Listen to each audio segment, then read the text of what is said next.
and welcome. I'm Carol DeChaine, your transformational life coach, intuitive reader, and Marconic multidimensional energy pre-calibration practitioner. Today, I'm going to talk about breaking habits. And what do you do when you start, not breaking them so well?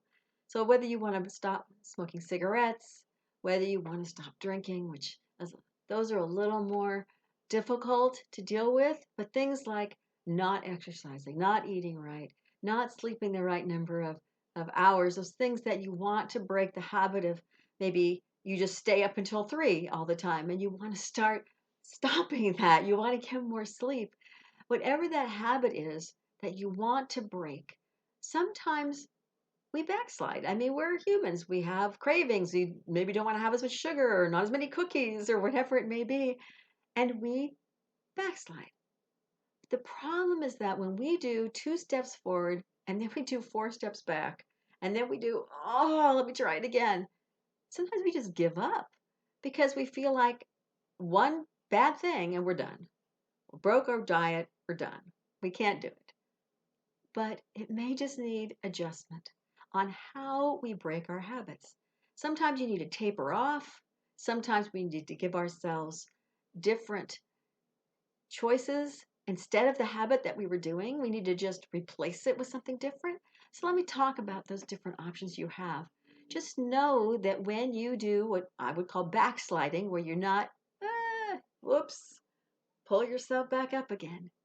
You say, look, okay, so I wanted to stop eating all sugar, as an example. Sometimes you just can't do that. So maybe instead of having 4 cookies during the day, you have 3. Or you have them not quite so late. Maybe you eat till 10. So you have those cookies, the last cookie around 9, just to try something a little different. Say, okay, I won't stop.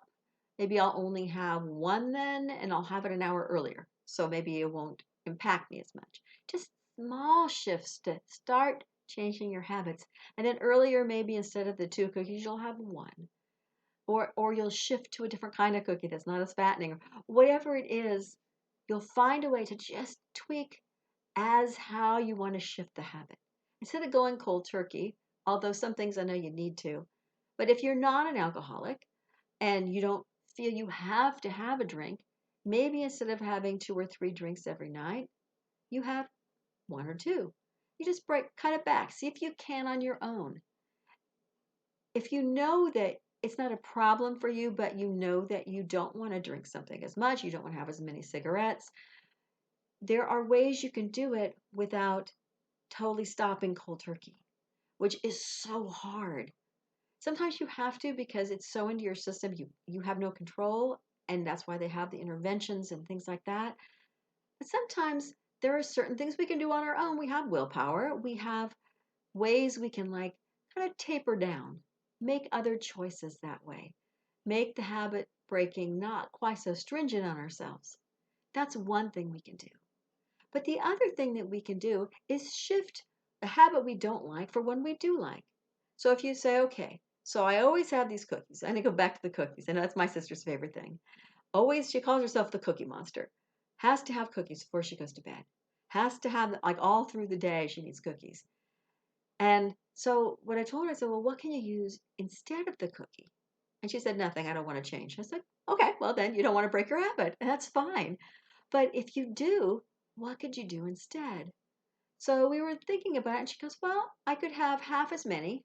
I could make sure when I take 1, I go away from the cookie box. I don't take 2 with me automatically. I only take 1. And then at least I have to walk back to the box to get another one.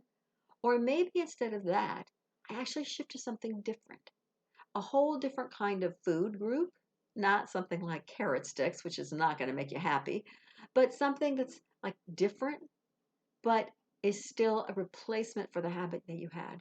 So if you do something because you have anxiety, you either eat or you do something else, maybe you take 2 minutes and you try breathing. You try doing momentary affirmations or meditations or something in that moment as an alternative. Maybe you turn on a song and you dance around for 2 minutes.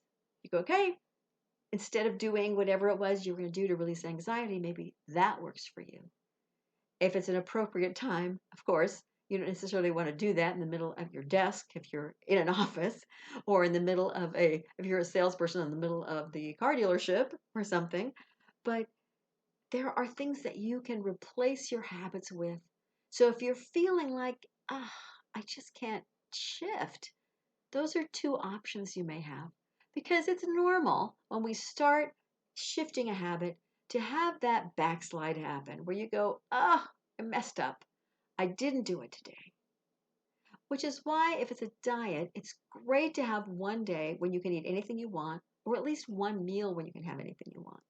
So if you eat everything under the sun every single day, maybe one day a week, or maybe every day you have one meal to start with that you can have whatever you want. Other than that, you are regimented into what you allow yourself to have. You eat healthier 2 meals, you have whatever you want, one meal. Maybe that's how you start. Because there's only so much we can do. If we really, really want something in our life, but we know it's bad for us, it may be impacting our health. But what do you want to do? How can you do this? If it's going to make you die if you don't change your habits, like now, and you're at that moment you have cancer, you have something, and sugar feeds it, whatever it may be, whatever you're doing, maybe you have rheumatoid arthritis and sugar makes it worse. That makes a difference now.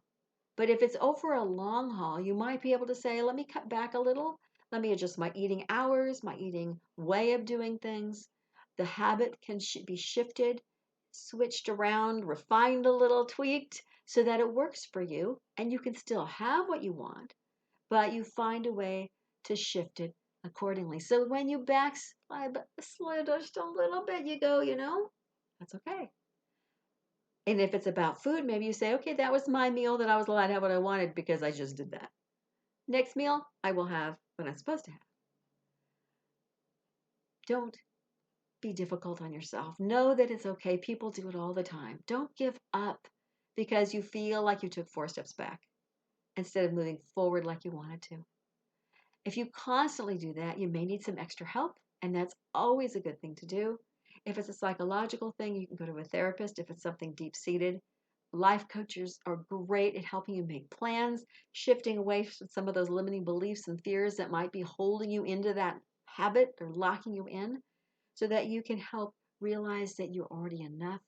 You don't need to rely on certain things to get you where you want to go, that you are already there. You just need to allow yourself to release some of those old beliefs and structures that aren't working for you. So, especially life coaches can help you make plans to move forward, to create those goals, and to take those steps to get from here to there. Just know that when you have a habit you want to break, it's okay. You can do it. It's something that is not impossible. It's something that you can choose to do. It's something that may need to be tweaked if you see yourself sliding back and not being able to handle it. But by all means, if it's important to you to shift your habit and change it, don't give up on yourself. You can do it, and you can just need to find maybe a little bit better way to do it than what you've been trying to do. Thank you for joining me here today. I'm Carol DeChaine, and I hope that you will subscribe to my YouTube channel. Here I have all sorts of hopefully interesting things for you, which include the Joy Corner, and the Joy Corner is the I am affirmations that you can have weekly. I also have guided meditations, over 50 of those, that will help you get deep into your subconscious and those limiting beliefs to really attack whichever one it is that's holding you back and shift it and grow it and help it to raise that vibration so that it just kind of moves away from you, so that you aren't stuck in that space that maybe you feel is not helping you move forward. And by all means, if you'd like to work with me as a life coach, as an intuitive reader, or as a Marconics multidimensional energy worker, you can check out my website at www.connect2joy.com. It's also going to be in the links below. And as well, if you want to do the intuitive readings or past life readings, you can email me through that website. Thank you for joining me. And I hope you remember the next time you're trying to break a habit that isn't necessarily working so well for you right now, you can't seem to break it, that you have alternatives, you have help, you can do it. Until next time, please remember You are already enough, and you can have that wonderful life that you desire. You just need to be willing to step out and make the difference for yourself.